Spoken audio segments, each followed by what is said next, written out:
खुलुमबाय राइजिं बड'लेण्ड आरो बड'लेण्ड बुब्लि नोंथांमोननि निउस पर्टेलाव गिबियावनो बरायग्रोबाय आंनि लिंहरनाय बायदि नोंथांमोना बेयाव सफैनायनि थाखाय आङो दिनै मोनसे प्रेस मिट खालामनो नागिरदों आरो बे प्रेस मिट खालामनायनि गुबै थांखियानो जाहैबाय बावैसो बिटिसिनिफ्राय फरेस्टार ग्रेड 1 आरो पिसिटिसिनि सेक्रेटारि लेभेलनि जिथुनाखि रिजाल्ट आउट जाबाय बेनि सायाव आङो फंनैसो बिटिसिनि नोगोरारि जानानै प्रेस मिट खालामनो नागिरदों।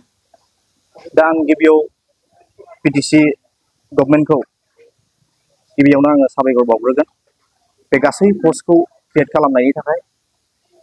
दा बिनि उनाव आङो बेखौनो बुंगोन जे रिजाल्ट ओंखारनायनि माखासे समनि उननिफ्रायनो ससियेल मिडियायाव गोबां भाइरेल जादों जे सोरबाया साख्रिखौ मोननो थाखाय गोबां बिबांनि रां होनांदों, सोरबाया मेरिट थानानै बे साख्रिखौ मोननो हायाखै। दा बेफोरबायदि ससियेल मिडियायाव गोबां भाइरेल जानायखौ जोङो नुनो मोनदों।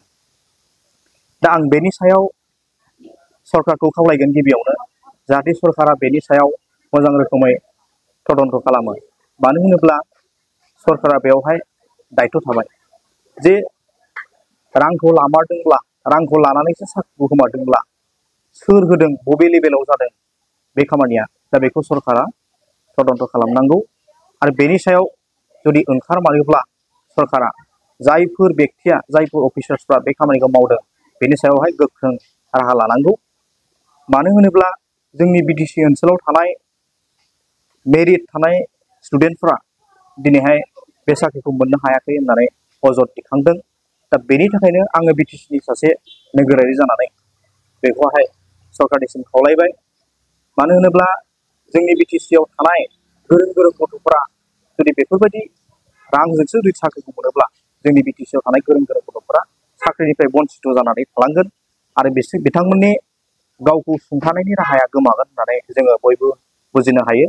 दा बेनिखायनो जिहेतु दानि सोलिफुबाय थानाय बिटिसि गभर्नमेन्ट एबा बिटिआर गभर्नमेन्ट, बिथांमोना बिटिआर गभर्नमेन्ट होनबाय थायो, बिटिसि गभर्नमेन्ट जायफोरा सालायगासिनो दङ बिथांमोनहा बुंबाय थायो जे गुड गभर्नेन्स होननानै। जाख्ल'नाय गैयै सरकार सालायदों होननानै बिथांमोनहा बुंबाय थायो। मोजां, जाख्ल'नाय गैयै सरकार सालायदोंबा बिथांमोनहा मोजां। नाथाय दिनै ससियेल मिडियायाव गोबां भाइरेल जाबाय, गोबाङै गोसारबाय।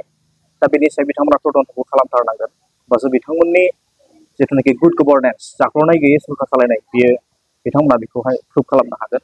नङाब्ला रायजोफोरनि गेजेराव बियो माने गुबुंले बार बारगोन होननानै जोङो बुंनो हायो। फरेस्टार ग्रेड 1, फरेस्ट गार्ड आरो पिसिटिसि लेभेलनि सेक्रेटारि, बेवहाय जेसेबांखि पस्ट ओंखारदोंमोन डिपार्टमेन्टआ एडभार्टाइजमेन्टखौ होबाय फरेस्ट गार्ड, फरेस्ट ग्रेड 1 आरो पिसिटिसि लेभेलनि सेक्रेटारि। बे डिपार्टमेन्ट आरो रिक्रुटमेन्ट बर्डआ बेसेबां काट अफ मार्कसिम साख्रिखौ होनो हाखो बेखौ क्लियार खालामनांगौ। आरो जायफ्रा दिनैहाय सायख'जाबाय साख्रिनि थाखाय, बै सायख'जानाय बिनायसाफोरा बेसेबां मार्क मोननानै दिनैहाय सायख'जाखो साफ्रोमनिखौबो बेखौहाय क्लियार खालामनानै होनांगौ, जाहाथे साफ्रोमबो बेयाव एप्लाइ खालामनाय एबा बिजाथिफ्रा क्लियार जानो हायो जे आं बेसेबां मार्क मोनदों, जायहा बेसेबां मार्क मोनदों, बेसेबां मार्क मोननानै साख्रिखौ मोननो हाखो, जे आं बेसेबां मोनदोंमोन, जाहाथे साफ्रोमबो बिजाथिफोरा क्लियार जानो हायो। बेखौहाय क्लियार खालामना होनांगौ, काट अफ मार्क्स आरो साफ्रोमबो बिनायसानि मार्कशिटखौहाय, होमबानो क्लियार जागोन। दा बेखिनियावनो आं जोबथारनायाव बुंनो सानबावदों जे बेखौहाय साफ्रोमबो बिजाथिफोराबो जायफ्रा एप्लाइ खालामदोंमोन, जायफ्रा दिनै सायख'जायाखिसै, बिथांमोनाबो दायथ' थायो जे बिथांमोनाबो मोनसे लामा दङ। बेखौहाय मा खालामनांगोन, बिथांमोना आरटिआइनि गेजेरजों बिथांमोना नायबिजिरसंनो हागोन जे बेसेबां काट अफ लानानै साख्रिखौ मोनमारदों आरो सायख'जानाय बिजाथिफोरा बेसेबां मार्क मोनमारनानै साख्रिखौ मोनखो, बेखौहाय नायबिजिरसंनो थाखाय आरटिआइ खालामनानैबो बिथांमोना नायनो हागोन, जायफ्रा बिजाथिफ्रा मोनाखिसै, जायफ्रा एप्लाइ खालामदों। आरो सरकारनि फारसेबो बे दायथ'आ थाहैबाय जे तदन्त खालामनांगौ जे बबेयाव मा जामारदों दिनै, जायनि थाखाय ससियेल मिडियायाव गोसारबाय जे रां लानानै साख्रिखौ होदों।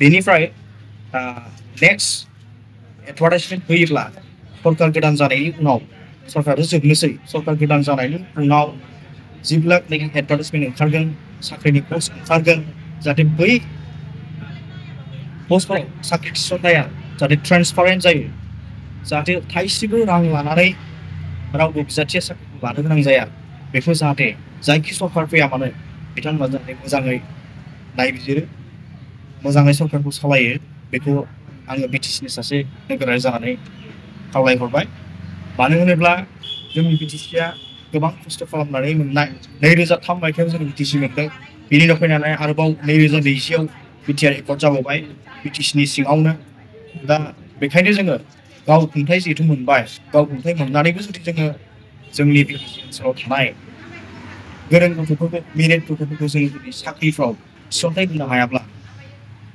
बे जोंनि थाखाय फेलें जागोन दा बेनिखायनो जायखि सरकार फैया मानो मोजाङै थिसनथाइ होनांगौ ट्रेन्सपारेन्टलि जायफ्रा मेरिट गोनां बिसोरो थिसनथाइखौ मोननांगौ बेखौनो आङो खावलायो दा जोबथारनायाव आङो बिटिसि सरकारखौ खेबसेबाव खावलायबाय बिनि सायाव तदन्त खालामनो थाखाय आरो बेखिनिखौनो आङो बुंनानै आंनि दिनैनि प्रेसखौ होनाय जाबाय।